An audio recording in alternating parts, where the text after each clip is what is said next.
स्वागत है आपका हमारे YouTube चैनल पे। कैसे हैं आप लोग? आशा करता हूं आप सब लोग स्वस्थ होंगे, खुश होंगे।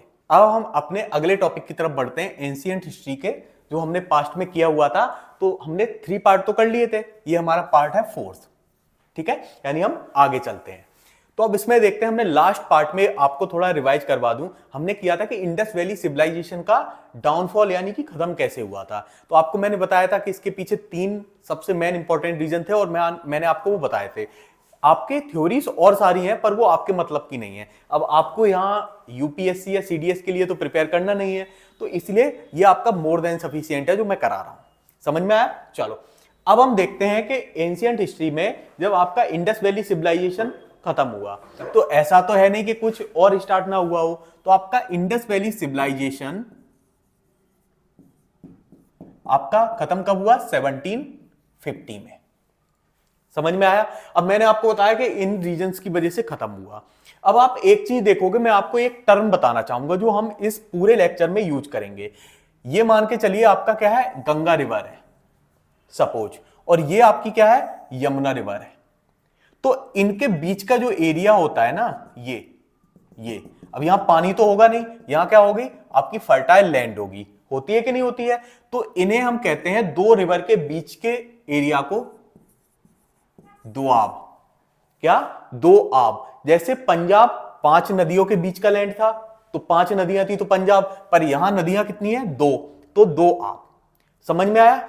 तो या दोआब वर्ड हम हमेशा के लिए यूज करेंगे अपने इस लेक्चर में या आगे के लिए। जो आप जितना भी वैदिक सिविलाइजेशन पढ़ोगे, आपका ये दोआब ही सबसे मेन पॉइंट है। यही आपकी पूरी सिविलाइजेशन बसी हुई थी, केवल इसी दोआब में नहीं, और दोआब जहां 2 नदियों के बीच की। तो हम देखते हैं कि वैदिक सिविलाइजेशन। तो सबसे पहले अगर हम टाइम पीरियड की बात करें, तो वैदिक सिविलाइजेशन आपकी स्टार्ट होती है 1500 बीसी से। अब यहां कईयों के क्वेश्चन आ रहा होगा दिमाग में, सर ये 1750 था और यहां 1500 बीसी, तो बीच के 250 साल कहां गए? तो मैंने आपको क्या बताया था कि हम केवल उन चीजों को पढ़ते हैं जो हमें मिलती हैं, उन्हें ही हम रिक्रिएट करते हैं, चाहे वो आपकी शिलालेख से हो या फिर आपके किसी बुक से हो। तो ये कहा जाता है कि ये जो 250 साल का टाइम पीरियड था ना यहां, तो यहां क्या हुआ कि ये वैदिक सिविलाइजेशन को क्या सिविलाइज्ड होने में टाइम लग गया। सिविलाइज्ड होने का मतलब डेवलप्ड होने में टाइम लग गया, कि वो अपनी चीजें लिख पाए या चीजें दिखा पाए दुनिया को। तो तब से ये कब से स्टार्ट हुआ? 1500 से। यानी 1500 से वो सिविलाइज्ड होके उन्होंने अपने आप को शो ऑफ करना शुरू किया। समझ में आया? तो यहां 1500 बीसी से आपका 600 बीसी तक। कब तक? 600 बीसी तक। पर इस पार्ट को 2 पार्ट में डिवाइड किया गया है। आपका सबसे पहला वैदिक ऋग्वैदिक सिविलाइजेशन।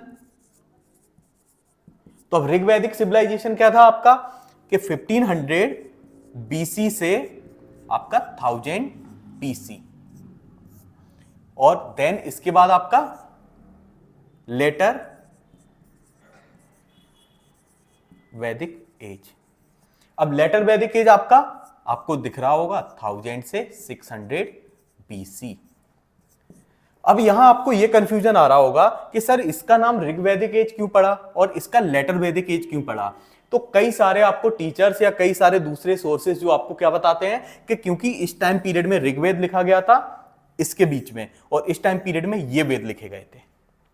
समझ में आया? मैं आपसे एक जनरल क्वेश्चन पूछता हूं, आप लोग बताइए, क्या कोई वेद यहां 500 साल में लिखा गया होगा? पॉसिबल है 500 साल में वेद लिखा गया होगा?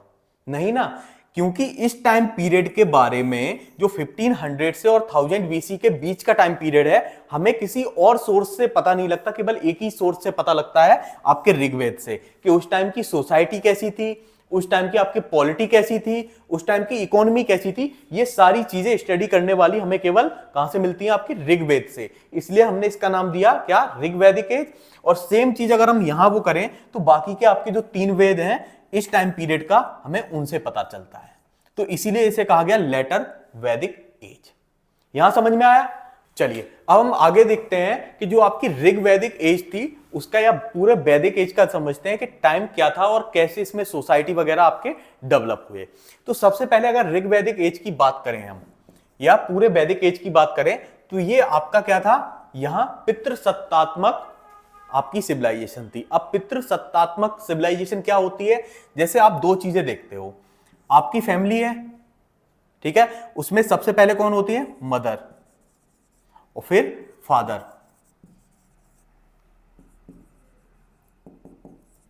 होते हैं कि नहीं होते हैं? यही तो आपके हेड होते हैं।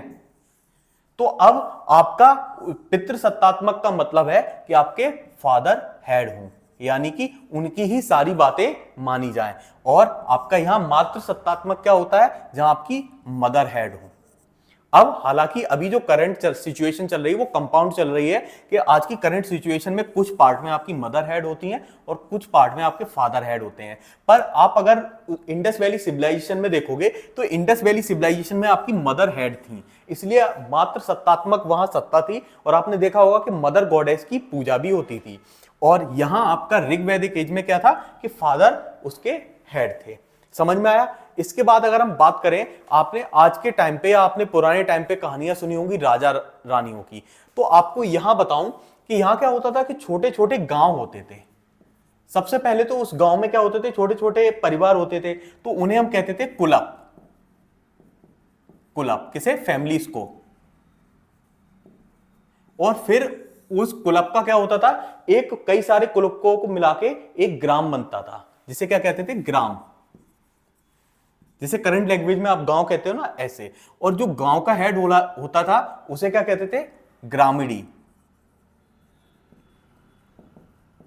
क्या कहते थे? ग्रामीणी। और कई सारे ऐसे ग्राम को मिला के क्या बनता था? एक बिस बनता था, जो एक आप जिला टाइप कह सकते हो, बिस।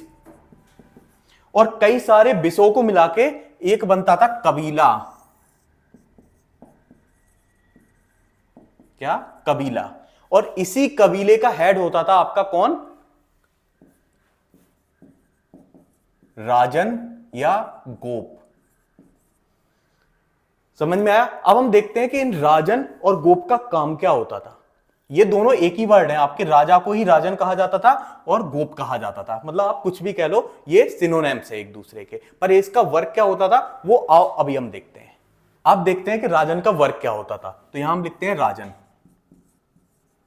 तो आपके राजन का वर्क क्या होता था? जैसे मान के चलो ये एक कबीला है, इसका हमने नाम रख दिया ए, और एक कबीला आपका क्या है? ये है, इसका हमने रख दिया बी।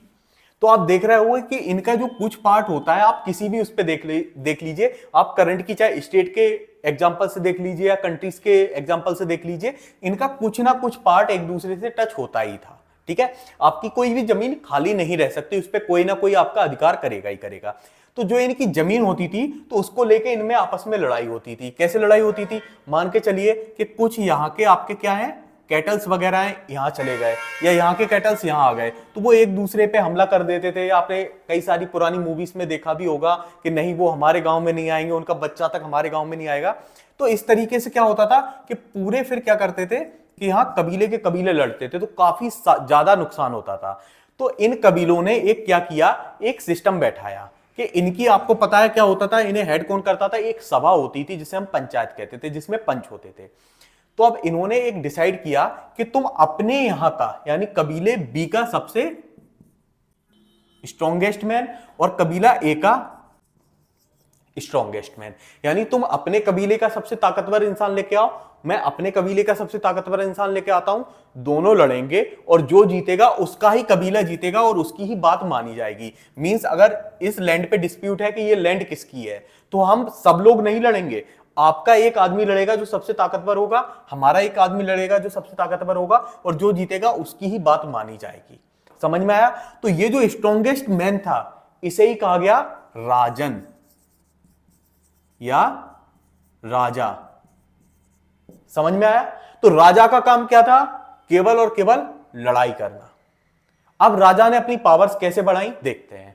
अब मान के चलो कुछ निकले 50-70 साल कुछ होंगे आप जैसे बुद्धिजीवी जो राजा बने, तो अब उन्होंने कहा कि भाई हम लड़ रहे, ठीक है, चोट लग रही हमारे लग रही, मार रहा है हम मार रहे, पर पूरा पावर आपका कौन एंजॉय कर रहा है? ये जो सभा है, मैं तो इसका पार्ट भी नहीं हूं, मतलब अगर मैं कहूं कि ये करो तो वो चीज भी नहीं हो पाती। तो इन्होंने कहा नहीं हम नहीं लड़ेंगे, इन्होंने लड़ने से क्या कर दिया? मना कर दिया कि हम नहीं लड़ेंगे। तो सभा ने कहा क्या चाहिए? बोले कि आप हमें सभा में शामिल करिए।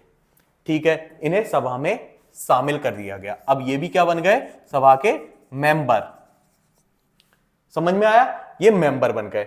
अब फिर 50-70 साल बीते, थोड़ा और इवोल्यूशन हुआ, थोड़ी और एम्बिशियसनेस बढ़ी, तो फिर ये राजा ने क्या किया, फिर से लड़ने से मना कर दिया कि हम फिर से नहीं लड़ेंगे। तो अब सभा ने फिर पूछा कि अब भाई आप सभा के मेंबर भी बन गए हो, अब आप क्यों नहीं लड़ोगे? तो इन्होंने कहा सभा के मेंबर बनने से मतलब क्या है, मैं हेड बनना चाहता हूं, क्योंकि सभा के मेंबर तो आप भी हो, आप भी यहां बैठे हो, पर मैं तो यहां जाके लड़ रहा हूं ना, तो यानी आपसे ज्यादा काम कर रहा हूं कि नहीं कर रहा हूं? भाई सभा के मेंबर तो जो आप लड़ नहीं रहे हो आप भी हो, फिर आप में और मुझ में अंतर क्या है? तो इन्होंने कहा ठीक है भाई, तुम क्या होगे, हेड। तो इसे बना दिया गया हेड, पर केवल नाम मात्र के लिए, यानी नॉमिनेटेड। मींस जो ये सभा आपका फैसला देगी, यानी अगर सभा ने फैसला दिया कि ये करना है तो राजा वही करेगा। इसमें भी खुश हो गया राजा, ठीक है। फिर थोड़े 50-70 साल बीते, थोड़ा और इवोल्यूशन हुआ, तो राजा ने अगेन फिर से लड़ने से मना कर दिया और क्या बोला कि मैं फिर से नहीं लड़ूंगा। तो सभा वाले फिर गए कि हमारा पूरा कबीला हार जाए, हम इनकी बात माने, इससे अच्छा है कि इसकी बात सुनो क्या कह रहा।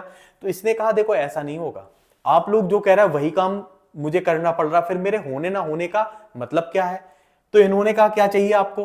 तब एक नए रूल आया कि जो सभा है अगर उसमें कितने 5 मेंबर्स हैं इंक्लूडिंग राजा, तो जो 3 जिस पक्ष में आपका वोट कर देंगे, यानी जिस साइड आपका 3 वोट करेंगे वही बात मानी जाएगी। मींस मान के चलो इन्होंने कहा कि हमें ये लैंड लेनी है, हम इन पे हमला करेंगे, तो ये क्वेश्चन उठा सभा में, तो इस पे 3 ने क्या किया, जैसे राजा और उसके साथ 2 लोग और ने एक्सेप्ट कर लिया कि हम करेंगे, पर 2 लोगों ने मना किया, तो आपका इनकी वोटिंग ज्यादा है, आपका हमला होगा इस तरीके से। तो राजा ने कहा ठीक है भाई, यानी कि ये आपका वोटिंग का अधिकार मिल गया। अब थोड़े और 60-70 साल बीते, तो राजा ने फिर से वही किया जो पहले करता था, लड़ने से फिर से मना कर दिया। आप क्यों नहीं लड़ोगे, सभा ने पूछा। तो राजा ने कहा कि एक बार बताओ, वोटिंग हो ही रही है, जब मेरा वोट आपका वोट बराबर ही है तो मेरे राजा होने का फायदा क्या है, कि तो क्या चाहिए। तो राजा ने इन्हें घूस देके, पावर का लालच देके क्या किया, अपने साइड बन गया, और ये बन गया एक्चुअल किंग। जो हमने एक्चुअल में कहानियां सुनी थी ना राजा रानियों की, वो वाला कि राजा हेड है और जो बाकी के सभा में वो होते थे उन्हें वो मिनिस्टर बनाता था, किसी को फाइनेंस, कि तुम फाइनेंस देखोगे, किसी को फॉरेन, ठीक है। इस तरीके से उन्हें क्या किया, अलग अलग काम सौंपा गया। और जो ये किंग है उसका जो आपका रिसेंटली एक तरीके से जो फेस था वो सामने आया, और यहां आपकी वैदिक सिविलाइजेशन खत्म होके यहां आपकी स्टार्ट होती है क्या, महाजनपद। अब ये महाजनपद कैसे बने, आपके ये जो छोटे छोटे कबीले थे ना, तो अब ये कई सारे कबीलों पे क्या किया, जैसे ये एक ए वाला पावरफुल हो गया कबीला, तो इसने बी को भी अपने कब्जे में ले लिया, यहां एक सी कबीला था उसे भी कब्जे में ले लिया, डी वाला था उसे भी कब्जे में ले लिया। तो ये जब बहुत ज्यादा कबीले एक पर्टिकुलर आपके राजा के अंडर आ जाते थे तो उन्हें कहा गया महाजनपद। और ऐसे इंडिया में, और आज का इंडिया नहीं था, आपका बांग्लादेश, नेपाल, भूटान, म्यांमार, पाकिस्तान, अफगानिस्तान सब मिला के था, टोटल 16 महाजनपद उभर के निकले 1600 BC में। समझ में आया। और यहां से अब आपका स्टार्ट होता है राजा और रानियों की कहानियां जो आपने सुनी थी, जिसे हम करते हैं अपने अगले पार्ट में। चलिए आज के लिए इतना ही, बहुत बहुत धन्यवाद।